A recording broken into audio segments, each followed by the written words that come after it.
नमस्कार दोस्तों, मैं हूं राहुल कुमार। आपका स्वागत है पश्चिम बंगाल के जनपद दक्षिण दिनाजपुर में एक थाना है बालूरा घाट। इसी थाना क्षेत्र से आतय नदी होकर गुजरती है। नदी के आसपास बस्तियां हैं। इसी के चलते नदी किनारे चहल पहल रहती थी। 23 अप्रैल 2012 की सुबह नदी किनारे से गुजरने वाले लोगों ने मुर्दाखोर पक्षियों के झुंड आसमान में उड़ते देखे तो पहले यही शंका हुई कि कोई जानवर मर गया होगा। इसीलिए दावत उड़ाने के लिए पक्षी आसमान में परवाज कर रहे हैं। कुछ उत्साही युवक परिंदों के निशाने की खोज में नदी की ओर करीब गए तो उन्होंने मिशन मोड़ पर किसी अज्ञात पुरुष की सिर कटी लाश देखी। लाश देखने के बाद किसी ने पुलिस को फोन कर दिया। थोड़ी ही देर में थाना अध्यक्ष बालूरा घाट मौके पर पहुंच गए। सिर कटी लाश होने का सीधा अर्थ यह था कि मामला हत्या का है, क्योंकि मौके पर खून अथवा आपसी संघर्ष के निशान नहीं थे। सो अनुमान लगाया गया कि हत्या किसी दूसरी जगह की गई थी और लाश को वहां ठिकाने लगाया गया था। लाश के पास ऐसी कोई चीज नहीं मिली जो मृतक की शिनाख्त में सहायक होती।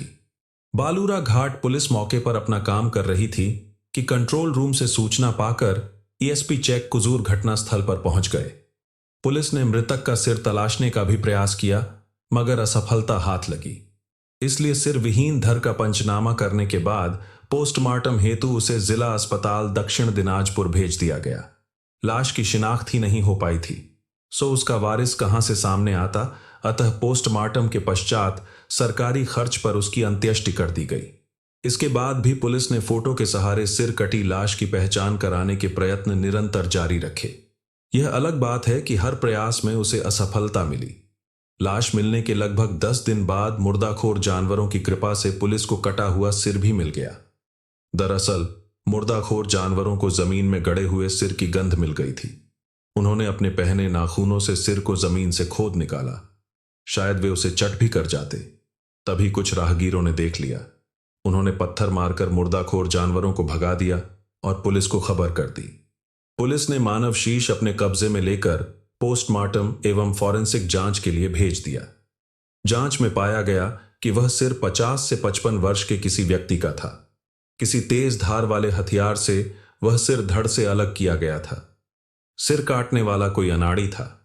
सिर कटी लाश जहां पाई गई थी उससे करीब आधा फरलांगी की दूरी पर कटा सिर जमीन में दफन था। इससे इतना तो तय था कि वह सिर पूर्व में पुलिस को मिले धर का ही था। अब प्रश्न यह था कि वहां भागा कौन था, जिसकी हत्या करने के बाद लाश के 2 टुकड़े कर दिए गए थे। पुलिस के अनुरोध पर फोरेंसिक विशेषज्ञों ने क्षतविक्षत तथा सरी गली खोपड़ी के कंप्यूटर से चित्र बनवाए। उसके बाद संभावित चेहरे वाले मृतक की नए सिरे से तलाश आरंभ कर दी। महीनों बीत गए, पर चित्र के आधार पर भी शिनाख्त नहीं हो सकी। खोपड़ी के आधार पर बनाए गए कंप्यूटर फोटो की कुछ प्रतियां थाना अध्यक्ष ने अपनी मेज की दराज में रखी हुई थी। जो कोई भी व्यक्ति थाने आता वह उसे उन चित्रों को अवश्य दिखाकर पूछते थे, इस आदमी को कहीं देखा है या इसे आप जानते हैं? थाना अध्यक्ष ने यही प्रश्न कुमारगंज से थाना बालूरा घाट गए उस शख्स से भी किया। कुछ देर तक वह गौर से उन तस्वीरों को देखता रहा, फिर आश्चर्य का प्रदर्शन करते हुए बोला, अरे यह तो हमारे इलाके के काली बाबू है। लगभग 8 महीने हो गए इन्हें लापता हुए। बहुत तलाशने के बावजूद कहीं कुछ पता नहीं चला। थाना अध्यक्ष ने उस व्यक्ति को अपने पास काली बाबू की फोटो होने का कारण विस्तृत रूप से बता दिया। तत्पश्चात थाना अध्यक्ष कुमारगंज सौम्यजीत रॉय को घटना से अवगत कराकर सहयोग की अपील की। सौम्यजीत रॉय ने अपने तरीके से आगे की पड़ताल की तो उन्हें 22 अप्रैल 2012 की एक गुमशुदगी याद आ गई। दरअसल 52 वर्षीय कालिदास अपने परिवार के साथ कुमारगंज ब्लॉक के बंदरपाड़ा में रहते थे। पेशे से वह किसान थे और संपन्न तथा शरीफ व्यक्तियों में उनका नाम शुमार होता था। काली बाबू के परिवार में 45 वर्षीय पत्नी सोना दास, 2 पुत्र उत्तम व निमाई तथा एक पुत्री अनीमा थी। दास परिवार का जीवन खुशहाल था। उनकी खुशहाली पर ग्रहण तब लगा जब 21 अप्रैल 2012 को काली बाबू अचानक लापता हो गए। वह किसी काम से पड़ोसी कस्बे में गए थे। उसके बाद वापस नहीं लौटे। बहुत तलाशने के बावजूद काली बाबू का पता नहीं चला। तो 22 अप्रैल को सोना ने थाना कुमारगंज जाकर उनकी गुमशुदगी दर्ज करा दी थी। थाना कुमारगंज पुलिस ने अपने स्तर पर काली बाबू को तलाशने का हर संभव जतन किया, पर असफल रहे। 8 महीने बीतने के बाद अब तो काली बाबू की गुमशुदी भी ठंडे बस्ते में चली गई थी। अब थाना बालूरा घाट से अधिकृत रूप से सूचित किया गया था कि काली बाबू की हत्या हो चुकी है। सौम्यजीत रॉय मृतक के घर पहुंचने से पहले आश्वस्त हो जाना चाहते थे कि थाना अध्यक्ष बालूरा घाट ने कंप्यूटर से बनवाए गए जो चित्र उन्हें भेजे हैं वे वास्तव में काली बाबू के ही है। सौम्यजीत ने बंदरपाड़ा के अनेक व्यक्तियों को थाने बुलाकर वे चित्र दिखाए। सभी ने उसकी पहचान काली बाबू के रूप में की। इससे स्पष्ट हो गया कि जिस व्यक्ति को गुमशुदा माना जा रहा था वह 8 महीने पहले ही इस दुनिया में नहीं रहा था और अब तो उसके अवशेष भी नहीं बचे थे। यह निश्चित हो जाने पर कि 2 हिस्से में मिलने वाली लाश काली बाबू की थी। सौम्यजीत रॉय उनके घर पहुंच गए। रॉय का सामना सोना से हुआ तो वह उसे देखते रह गए। यथा नाम तथा रूप कलाई में चूड़ियां, शरीर पर गहने और मांग में दमकता हुआ सिंदूर। सोना पूरा सुहागन रूप में थी। सौम्यजीत रॉय एकदम से सोना से यह कहने का साहस नहीं जुटा सके कि अब वह सुहागन नहीं है। जब उसका पति लापता हुआ था तभी विधवा हो गई थी। रॉय ने सोना को उसके विधवा होने की सूचना देने के लिए भूमिका बनाना आरंभ कर दी। आपके पति कहाँ है? 8 महीने से लापता है। सोना ने सीधा सपाट उत्तर। 22 अप्रैल को मैंने खुद थाने जाकर उनकी गुमशुदगी दर्ज कराई थी। उनका ना हम लोग पता लगा सके ना पुलिस तलाश कर पाई। रॉय ने हाथ में ली हुई डायरी में से कंप्यूटर द्वारा बनाए गए चित्र उसे दिखाएं। क्या यह आपके पति हैं? सोना कुछ देर तक उन चित्रों को गौर से देखती रही। उसके चेहरे पर बदहवासी के भाव भी आए मगर खुद को संभाल कर जवाब दिया, यह तस्वीरें मेरे पति से मिलती जुलती तो है पर उनकी है नहीं। रॉय चकरा गए। जिन तस्वीरों को बंदरपाड़ा इलाके के अनेक व्यक्तियों ने एक स्वर में काली बाबू की बताया था, उन्हीं तस्वीरों को सोना अपने पति की मानने से इनकार कर रही थी। क्यों? ट्रॉय के पास कोई दूसरा विकल्प नहीं बचा तो उन्होंने थाना बालूरा घाट पुलिस द्वारा 2 टुकड़ों में मिली लाश और खोपड़ी की बनावट के आधार पर कंप्यूटर ग्राफिक्स बनाने की बात सोना को बता दी। सोना के चेहरे पर रंग तो कई आए गए पर वह उन तस्वीरों को पति की मानने को राजी नहीं हुई। उसका कहना था, आप देख नहीं रहे मैं सुहागन हूं और सुहागन ही रहूंगी। देखिएगा एक दिन वह लौट आएंगे। पत्नी ही पति को मुर्दा मानने से इनकार कर रही थी तो रॉय क्या कर सकते थे।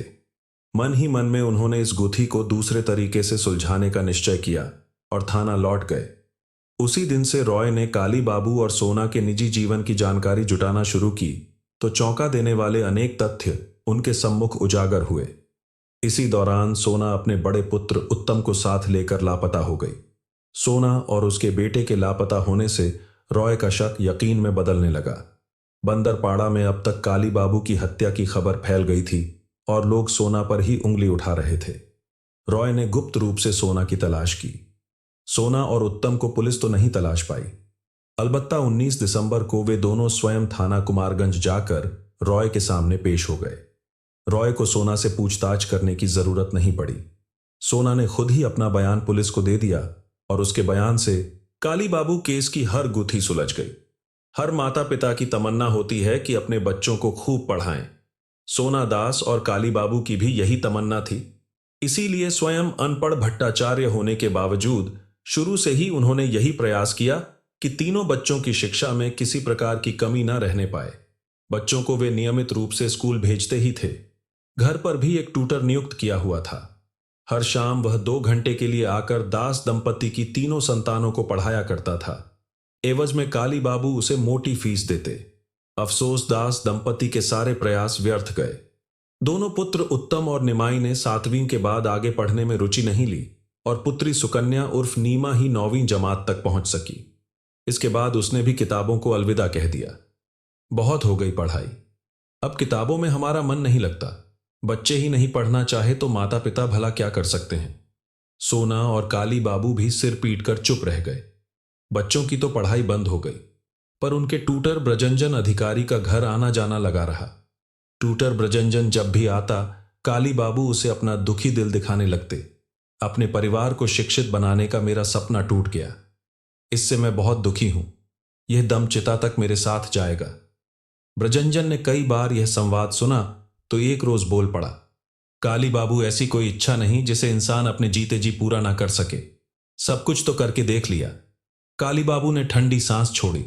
फरमाइशें पूरी करने का लालच दिया, प्यार से समझाया, डांटा, फटकारा, पिटाई भी की, पर वे तीनों आगे पढ़ने को राजी ही नहीं होते।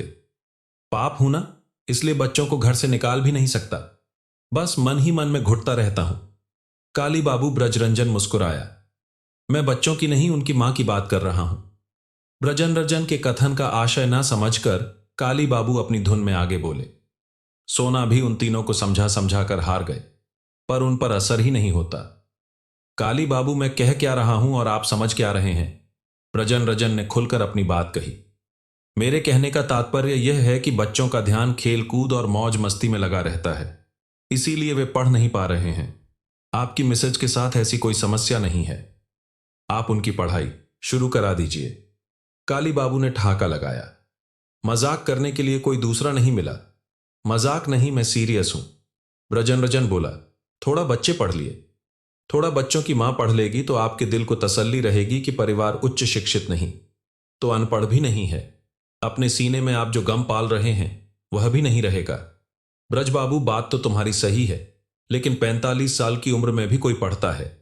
काली बाबू, टीवी पर वह सरकारी विज्ञापन तो देखते होंगे जिसमें कहा जाता है पढ़ने की कोई उम्र नहीं होती, जब आंख खुले तभी सवेरा समझो। हां, कई बार देखा है। काली बाबू का मस्तिष्क सकारात्मक दिशा में सोचने लगा। लेकिन इतनी उम्र की औरत को कक्षा 1 में कौन सा स्कूल दाखिल करेगा?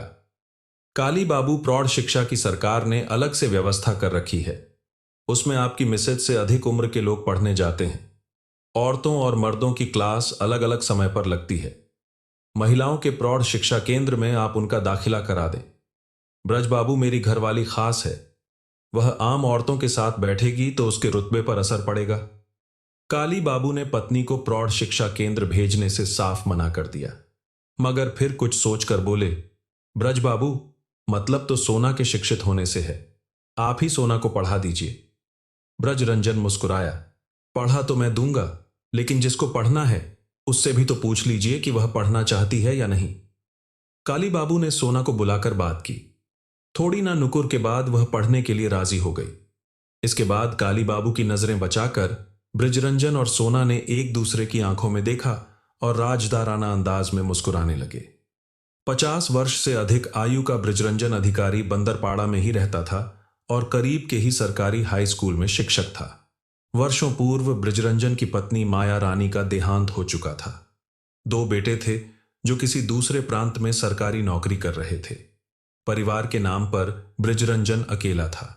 शिक्षक के अलावा कम्युनिस्ट नेता तथा दबंग व्यक्ति के तौर पर इलाके में उसकी पहचान थी। दास दंपति की संतानों को पढ़ाने के दौरान ही सोना से ब्रजरंजन की आंखें चार हो गई थीं। ट्रड आयु में लगाव के ब्रजरंजन और सोना के अपने अपने निजी कारण थे। ब्रजरंजन विधुर था, उसे स्त्री सहवास की चाह थी, तो सोना 45 वर्ष की होने के बावजूद स्वयं को 25 वर्ष की युवती ही समझती थी। हालांकि वह भी उन सारे परिवर्तनों के दौर से गुजर चुकी थी और गुजर रही थी जो इस उम्र की महिलाओं में आते हैं। उसका पीरियड भी बंद हो चुका था।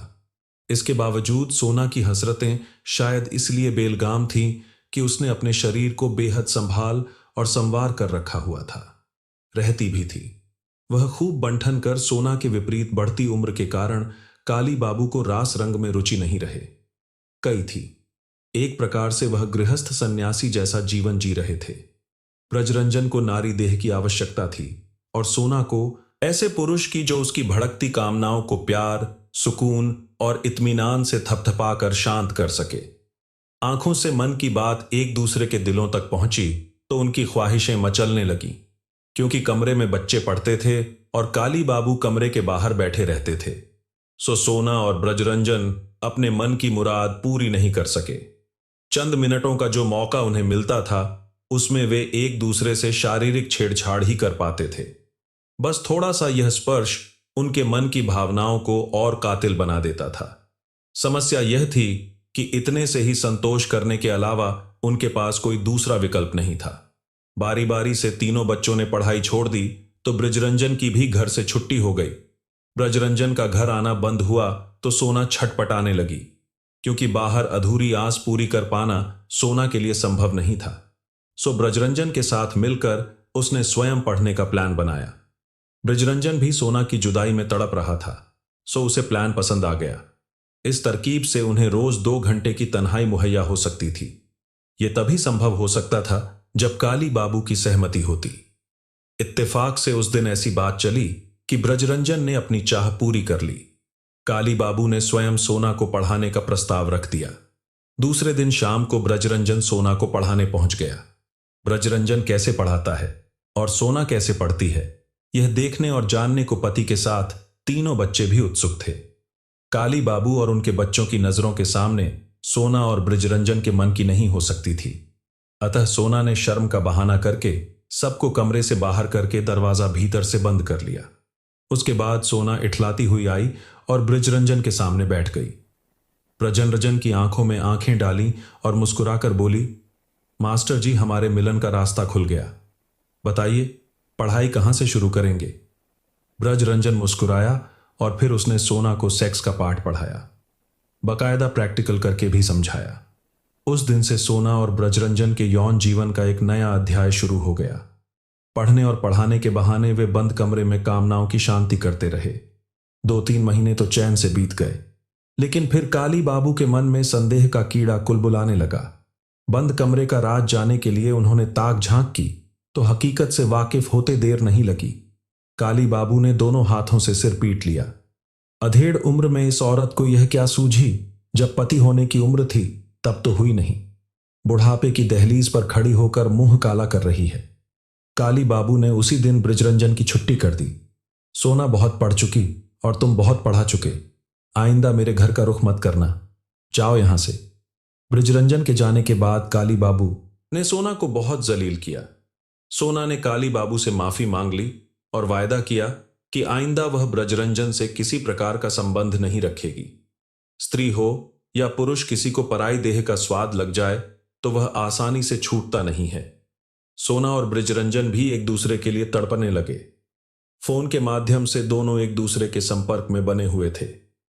ब्रजरंजन को सोना के बगैर जीना मुश्किल लग रहा था और सोना भी उसकी जुदाई में तड़प रही थी।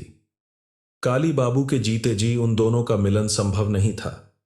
दोनों पर वासना इस कदर हावी थी कि उसके लिए वे अनीति की कोई भी राह अपनाने को तैयार थे। अतः दोनों ने काली बाबू की हत्या करने की योजना बना ली। योजना के तहत ब्रजरंजन ने कहीं से जहर लाकर सोना को दे दिया। 21 अप्रैल 2012 को काली बाबू देर से घर लौटे। सोना उनके लिए भोजन गर्म करने गई तो सब्जी में जहर मिला दिया। काली बाबू ने भोजन किया तो थोड़ी ही देर में जहर ने उन पर असर करना शुरू कर दिया। काली बाबू बेहोश हो गए तो सोना ने फोन करके ब्रजरंजन को बुला लिया। ब्रजरंजन ने गोश्त काटने वाले छुरे से काली बाबू का सिर धड़ से अलग कर दिया। इसके बाद लाश के दोनों टुकड़े बोरे में भरकर साइकिल से वे बालूघाट थाना क्षेत्र में आत्रेय नदी के किनारे ले गए। धर वहीं फेंक दिया और सिर को वहां से कुछ दूर जमीन में गाड़ दिया था। सोना ने पुलिस को बताया कि काली बाबू की हत्या से उसके और ब्रजरंजन के मिलन की राह अवश्य साफ हो गई थी, पर कुछ दिनों बाद से ही ब्रजरंजन ने उसका जीना हराम कर दिया था।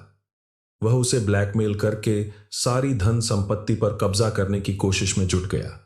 सोना उसकी इस नीयत का विरोध करती थी। इस पर अक्सर दोनों में झगड़ा भी हो जाता था।